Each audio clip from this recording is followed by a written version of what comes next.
Hi there, welcome to Journey to Glide. This is my YouTube channel where I am sharing my journey to becoming a glider pilot. I have wanted to do this for a long time, and so I thought, I think I'd like to just chronologize it. I would like to share the chronology of how it goes, the people I meet, the things I have to learn and go through and overcome, and hopefully the story strikes a chord with anyone who's also interested to learn how to get their glider pilot's license. I don't have any pilot's license yet, but this is the first one I'm going to go after, and yeah, so here it goes. So, how does this journey begin? The journey for me is beginning with the realization that I'm okay giving my nephew what I really want, but I'm not able to give myself what I really want. So why does this matter? I have wanted to be a pilot since I was a little kid, ever since I learned about my grandfather serving in World War II, and he served in England. He worked as a mechanic on the B-17s and the B-24s, I think. There might have been some other bombers or P-51 fighters or something like that in there, but primarily he saw a lot of the B-17s, and so ever since that, as a little kid, I've just been fascinated with airplanes. I've always wanted to be a pilot, and I took pilot lessons when I was 15 years old, I think it was, and I stopped because I had to go back to high school and I didn't have a job to pay for pilot lessons. And just ever since then, I've had a weird relationship with wanting to get my pilot's license. It was like, well, I want to get it, but it's so expensive. So I guess I'll just wait for the right opportunity when all of the financial things align and everything. And there was a point this past summer where I was giving my nephew his second flight experience at the Bealeton Air Show in Virginia, and I had been on several acrobatic flights just to kind of keep that little craving for flying satiated, that one day, just one day in the future, I'll get my pilot's license. And while we were there at the Bealeton Air Show, and I'm, my brothers and I are really excited for my brother's son and our nephew to go on this flight, and my wife is with me and everything, and we're waiting for him to get into the airplane and everything, for the pilot to arrive and to go on his flight. Well, while we were there sitting and waiting, before the show had started, while they were still giving flights to people, there was a pilot there, a retired airliner pilot, and I don't know, it was really interesting. He had a younger nephew, interestingly enough. By younger, he was like 20 years old, but he was from Europe, and you can't get biplane experiences in Europe because of the EPA regulations on fuel, etc. So he was over in the United States visiting his uncle, who was a retired airline pilot, and he was going to go on his first biplane aerobatic ride, and he had GoPros and a bunch of other stuff, and he was going to film the experience. And so while we were waiting, I struck up a conversation with this airline pilot, and I just had so many questions for him.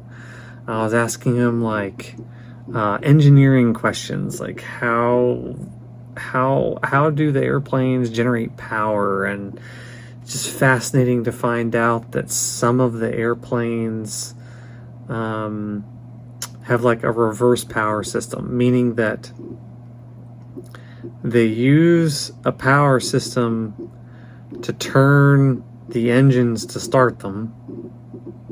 So they have one turbine engine, a jet engine, a smaller one, on, that then acts as a generator to spin up the main engines, and then all that gets reversed. Once the main engines get going, power is cut off from the smaller engine, and then the main engines become a generator, and that starts providing energy to the rest of the aircraft.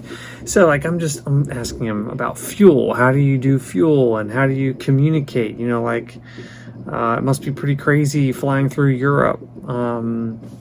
But he shared with me that apparently now it's pretty easy. You just hit a little button, and there's a communication protocol software where the appropriate frequencies are already spooled up into the computer, and you're talking to the towers and airports and stuff like that, and you don't have to do it all manually. It all just does it automatically for you. So I was really fascinated, and I don't know, as I was talking with this guy and just getting more and more excited and just wishing more and more that I had gotten my pilot's license and that I had lived that life that I had kind of dreamed of but never pursued, I really denied that. I really kind of came to realize, like, why is it that I am comfortable and okay with giving a flight experience to my nephew who loves it, but yet I would deny pursuing something that matters to me? Like, I have spent my life not allowing myself to go after that thing that I want, and there's so much fear there about getting something that you want, getting something that I want. There's like, I had to wrestle with, well, why is that?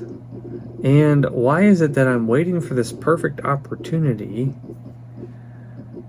Because it's not going to come.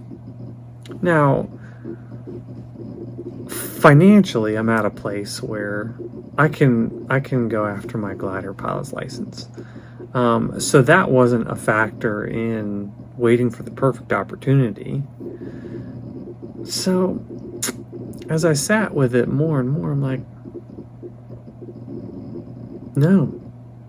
I'm tired of this being my story where I deny myself something that I really, really want, but have the capacity and capability of going and getting, and it would be really good for me. So I had to process both my fear of failure and fear of success. And so that's where the story begins. The story begins there, at the Bealeton Air Show, giving my nephew his flight experience, talking to an airliner pilot. My wife and all my brothers are there, and just having a really great experience talking to the pilot, and then coming to the realization, like, there's nothing actually preventing me from getting my pilot's license. The only thing that's really preventing me is me. And there's stuff there that I had to process.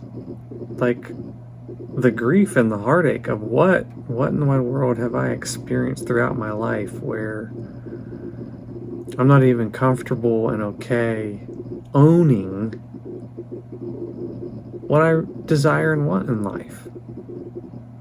Now I get it, there are things in life that we want that we can't have, or we don't have the ability or prevented from or whatever. But this wasn't one of those things. This is one of those things that, for those who know me and who've known me throughout my life, they know I love airplanes. But yet, this is an area I've not pursued. So, this is how that story began.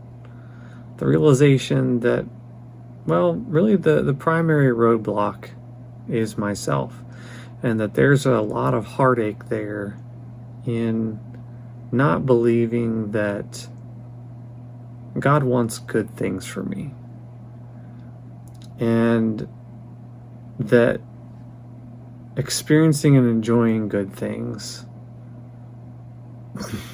because they're good, it's a good enough reason to pursue it. Because I enjoy it, and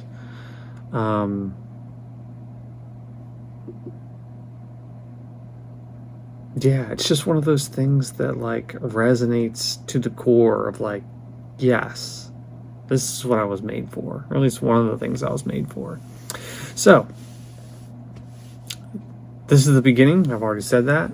This is how I came to the conclusion that I am starting this, and I want to share the chronicles of my journey to glide. I hope you'll join me. I hope you'll enjoy it, and I hope you may learn something.